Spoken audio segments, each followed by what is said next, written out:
Welcome back. We're in conversation with Prabjeet Singh, the Uber president for India and South Asia.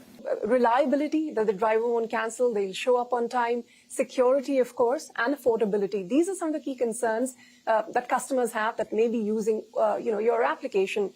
What are some of the measures you've put in place to improve these metrics, say, over the last couple of years since, perhaps you got that notice from the CCPA in 2022?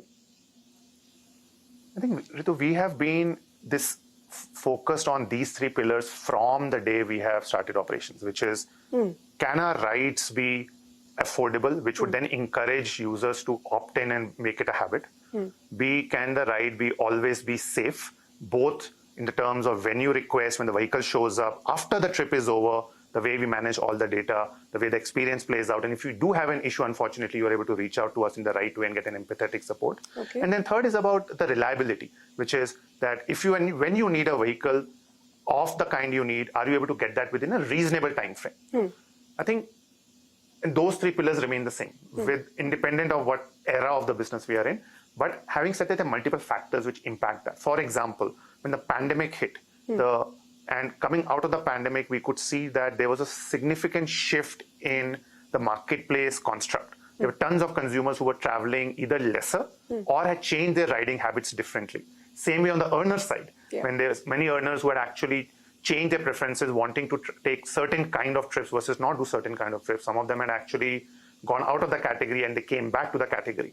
Now, as that has happened, I think we have very much obsessed on making sure that we put reliability, safety, and affordability the first. On reliability, we are obsessed about putting more vehicles on the road and making sure that the drivers get compensated fairly, recognizing the marketplace dynamics. So, for example, if you're having a long pickup, are you getting compensated for that? If you're driving in a peak hour, are you able to actually get that extra earning to be able to be in the traffic when the traffic will take it longer? And that's why we continue to advocate for flexibility in pricing. But if you have fixed pricing, as some cities intend to or have tried to have, it will lead to complete collapse of the reliability of networks, because it would not make economic sense for someone to drive at that point. Second thing we've been focused on is safety. We have actually introduced multiple new features, which are, many of them are India first. So, for example, ride check, where if your vehicle gets an unscheduled stop, you will actually get a notification checking in how you're doing. You'll get an option to actually talk to a safety agent who can then guide you in case there is a unfortunate incident or an unfortunate external event which they need help on. And then it comes to affordability. That's a function of two things. One is, can we continue to make sure that if our core platform is utilized more, the benefit of that utilization then leads to lower prices for everyone. Second is to introduce lower price form factors, and that's where three-wheelers and two-wheelers come in. Introduction of these has led to a option of ride-hailing now suddenly available to a much larger segment of the market. Not many people actually know today we do more trips on two-wheelers and three-wheelers in India than on cars. But be that as that may, given that CCPA is now just recently issued a notice to one of your peers because of the rising consumer complaints, would you say for Uber that number has meaningfully moved? Has it come down?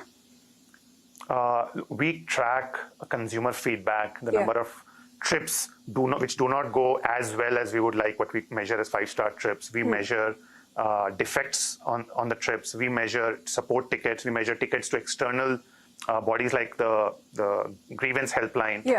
So we track that, and across the board we have seen that our processes are leading to continuously having much lesser number of consumers feeling the so consumer complaints experience. Have come down? Across the board on a blended basis, when we look at relative to the scale of the platform, we continue to feel good about the direction it has taken. What about the drivers' earnings? At some point of time, we'd hear from drivers they'd have to pay as much as 30% of what they earned because of the platform fee, because of various taxes they had to make. What are you doing to, increase the earnings for them while also keeping the rides affordable? Because the prices, of course, have been trending up. That's the heart of the question, which we are always obsessed about. Number one, we are very much focused on making sure that with every trip, and someone who drives with Uber should be able to have a sustainable earning, which is better than the next best alternative which he or she has. At the same time, consumers should have the lowest price possible, because that will ensure that they are able to then either ditch their private vehicle or choose Uber or choose a shared mobility platform versus something else.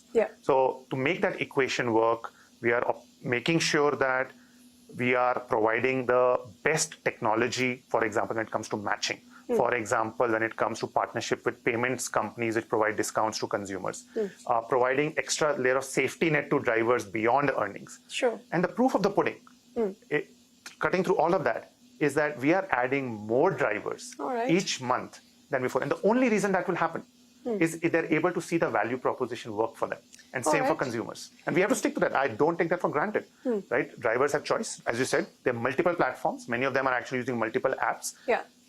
It's not just about getting the driver onto the platform. It's also about making sure that when they get a choice between different platforms, they choose to do the trip with Uber. And that will happen if they know that A, they will have a fair earning. B, they will know the same thing which you said. If something goes wrong, Uber will have its back in case there was an safety incident. And third, if they need to reach out and talk to us, we are there. Well, speaking of gig workers, the Karnataka state government is looking at imposing a cess, on these aggregators to sort of make a pool for social security for these gig workers. That draft bill is expected to be tabled soon. What would that mean for the business for Uber? We haven't seen the fine print specifically what you mentioned, but we have always, as Uber in India, advocated for a safety net for gig workers.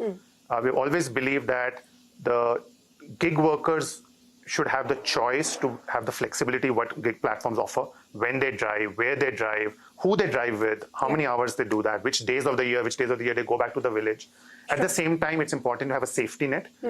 For example, there will be instances of health emergencies, family emergencies, and a safety net should be provided. The best way to do that is to actually have a industry-wide contribution from platforms. So in that spirit, we actually welcome measures towards that. Having said that, we believe that the Code on Social Security, which both houses of the parliament in India have actually passed, and I would argue is a landmark bill, and I would say it's probably a shining light for multiple countries globally. Unfortunately, it's not yet gotten notified and implemented, so we are advocating for that to get implemented. That will make it easier for platforms like us, which have pan-India footprint, to actually participate and contribute to that safety net versus doing it state by state, each with its own different complexities and different rules. I think it's important in the spirit of ease of doing business that the Code on Social Security gets notified reasonably quickly. Last time your global CEO, Dara, was here in Bangalore, he said how the India market is quite tough. If you can crack this, you can crack any other market because the customers want a lot, but they don't want to pay a lot for it. Have you cracked the code, would you say? What would be your reply to Dara? I would say what Dara signaled was more a compliment to what we are actually trying to do in India. India is a challenging market. It is where we need to, as you said, it's hyper competitive. There are regulations in every state, but the opportunity and the more important, the chance to make a difference. There's a rare opportunity where, as we grow the platform, we are helping with livelihood creation.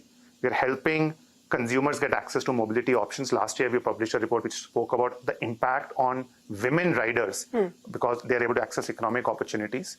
And you need to do it in a way where you can do it in a sustainable basis. And we are, by the way, doing all three. And that I'm incredibly proud of. Consumers demanding more is a good thing. It pushes us to innovate, pushes us to make sure that we never take our market position for granted. And we are at it.